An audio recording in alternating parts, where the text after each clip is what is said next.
Hello दोस्तों, good morning. कैसे हो? आई होप कि आप सभी ठीक होंगे। और यहाँ पर सुदामा के बारे में बताया गया है कि कितने गरीबी में टाइम काटा था, लेकिन कभी किसी से कुछ मांगा नहीं।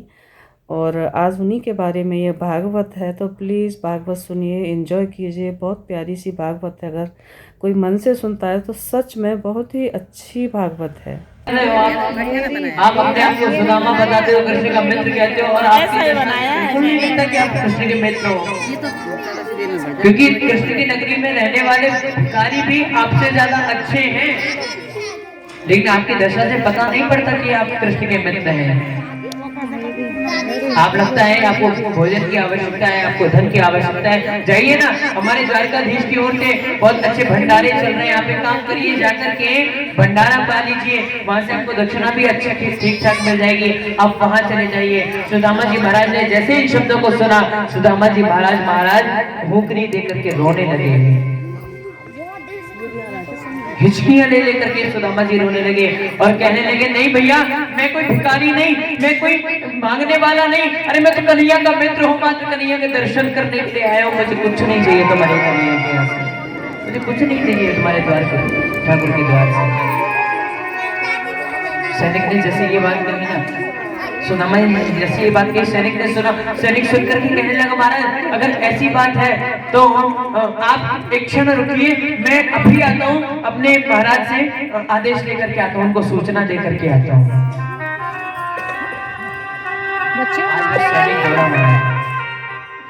जैसे ही ठाकुर जी के सामने पहुंचा ना, 7 जोड़ी के अंदर श्री ठाकुर जी विश्राम कर रहे हैं, मैया रुक्मिणी चरण दबा रही है, समस्त अष्टर पटरानियां सेवा में लगी हैं, कोई तांबुल पवा रही है, कोई नैवेद्य पिला रही है, कोई जल पिला रही है, कोई पंखा झल रही है, कोई हाथ दबा रही है, कोई पैर दबा रही है, समस्त अष्टर पटरानियां सेवा कर रही है भगवान की। उसी समय सैनिक पहुंचा, सैनिक ने जाकर के भगवान को प्रणाम किया। भगवान ने पूछा, बताओ सैनिक क्या सोच रहे हो, क्या समाचार लेकर आए हो? सैनिक कहने लगा, महाराज सबसे पहले मैं आपसे क्षमा चाहूंगा, क्योंकि आपका विश्राम का समय है, फिर भी मैं आपके विश्राम में बाधा बन करके आ गया, लेकिन महाराज कुछ स्थिति ऐसी थी, कुछ बातें ऐसी थी जिसके लिए मुझे आना पड़ा। भगवान बोले, ऐसी कौन सी बात हो गई?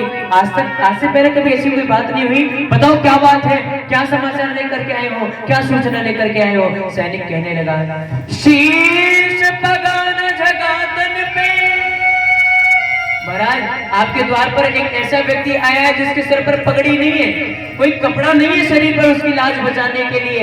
शीश पगान जगातन पे, प्रभु जाने को आही बसों के ही ग्रामा, नहीं पता कहां से आया है। भगवान ने पूछा, इतना तो पता होगा कहां से आया? बोले, महाराज नहीं पता, प्रभु को आई बसों के ही ग्रामा, धोती फटी सी धुटी लुपटी, पाय उपाहन की नहीं साना।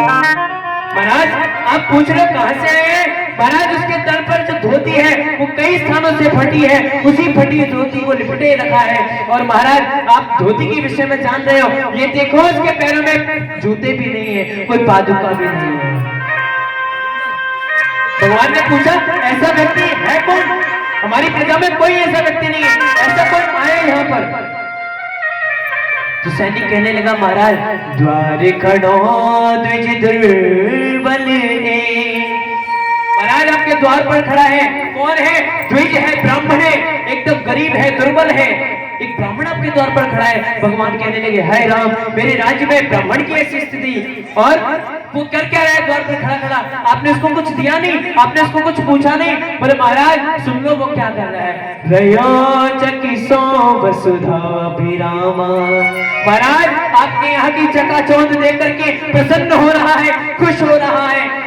और देखो महाराज, पहली बार ऐसा कोई ब्राह्मण देखा है जो दूसरे की चकाचौंध, जो दूसरे की अच्छाई देख करके प्रसन्न हो रहा हो, जो दूसरे की संपत्ति देख करके प्रसन्न हो रहा हो। बोले, अच्छा क्या कहता है, क्या कहता है वो आकर के?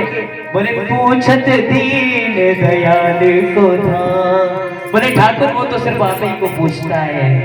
भगवान कहने लगे, अच्छा मुझे पूछता है? उसने अपना नाम नहीं बताया।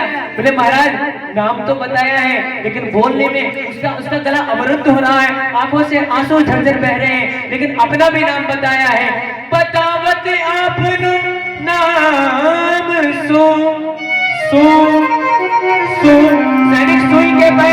इतनी देर में तो भगवान कह पड़े सुदामा सुदामा सुदामा। सारी सेनानियां जो सेवा कर रही है सबको छोड़ दिया, भगवान खड़े हो गए। भगवान ने सुदामा चिल्लाना प्रारंभ कर दिया, महाराज छलांग लगा दी गोविंद ने। जो तन पर पीतांबर पड़ा था वहीं गिर गया। भगवान सबको छोड़ करके भाग गए। पहली दौड़ी पार करी, दूसरी दौड़ी पार करी, तीसरी दौड़ी पार करी। महाराज सातों दौड़ियों को पार करके गए गोविंद। जैसे सुदामा को देखा दौड़ करके सीधा अंक में भर लिया है सुदामा को, अपने गले से लगा लिया सुदामा को, अपने अंक में भर लिया सुदामा को। और दोनों मित्र एक दूसरे की छाती से लिपट करके महाराज इतना रोए कि दोनों की छाती गीली हो गई। कृष्ण और सुदामा एक दूसरे से लिपट कर इतना रुदन किया, इतना रोया, इतना विलाप किया महाराज कि जो नेत्रों से आंसू निकले ना, उनसे दोनों की छाती भीग गई, दोनों के वस्त्र गीले हो गए। और आज मेरे श्री ठाकुर जी ना बड़े प्रेम से, बड़े भाव से सुदामा का हाथ पकड़ करके अंदर महल में लेके जा रहे हैं। रास्ते में जो भी मिलता ना उसको सुदामा का परिचय कराते हैं। बेशक झाड़ू वाला मिले, झाड़ू वाले से भी कहते हैं जानते हो ये कौन है? अरे तुम नहीं जानते, देखो ये मेरा बचपन का यार मेरा सुदामा है, आज मुझसे मिलने आया है। आज सुदामा अपने आप को बहुत बड़ा अनुग्रही समझ रहा है, अपने आप को बड़ा कृतार्थ समझ रहा है, अपने आप को बड़ा धन्यवान समझ रहा है। वहां मेरे कन्हैया, वहां मेरे ठाकुर, त्रिलोकी का नाथ होने के बावजूद भी कुछ गरीब को एहसास नहीं होने दिया कि तू त्रिलोकी का नाथ है। आज भी ऐसा व्यवहार जैसे कोई साधारण यार अपने यार के लिए करता है। आज भगवान सुदामा को पकड़ के अंदर लेकर के गए, सुदामा को सिंहासन पर बैठा दिया है। सुदामा को सिंहासन पर बैठा करके भगवान उसके चरणों में बैठ गए। आज मेरे श्री गोविंद, मेरे श्री ठाकुर सुदामा के चरणों में बैठ गए। भगवान ने सुदामा के चरणों की ओर देखा ना तो देखा बीमारियां फटी हुई है सुदामा की, जो पीड़ियां फट जाती हैं वो बीमारियां फटी हुई है सुदामा की, रक्त बह रहा है सुदामा के चरणों से। और महाराज भगवान ने और नजर डाली तो देखा सुदामा के पंजों में कांटे लगे हुए हैं। और याद रखना, कांटे को कांटे से निकालते हैं, कांटे को किसी अन्य स्थान औजार से निकालते हैं। मेरे ठाकुर ने कहा मेरे मित्र के चरण इतने प्यारे हैं कि इसके चरणों से कुछ लगेगा तो दुखेगा, इसलिए मेरे गोविंद ने अपने मुख से सुदामा के चरणों में लगे हुए कांटों को निकाला है साहब, अपने मुख से निकाला। ऐसे भी हाल विवाह सो पगे कंटक जायो सखा तुम आए तेना किते दिन खोए।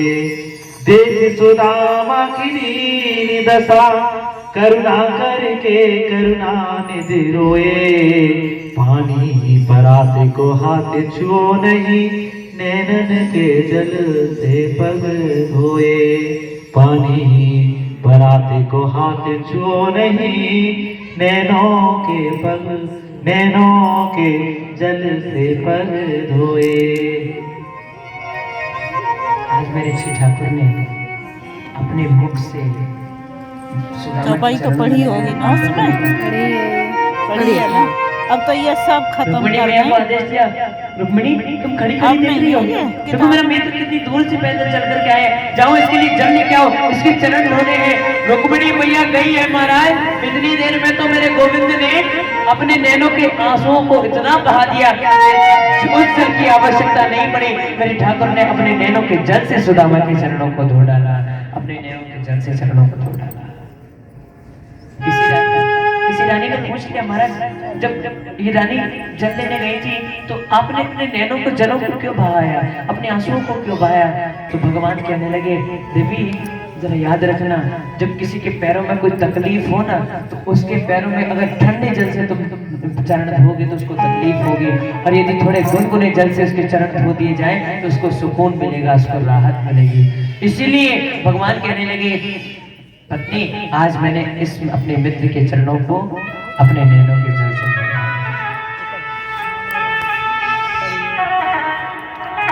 आज महाराज सुदामा जी को भगवान ने अन्य सुंदर वस्त्र दिए, सुंदर वस्त्रों को पहन करके मेरे श्री सुदामा जी ने महलों में अत्यंत भोग लगाया, बड़ा सुंदर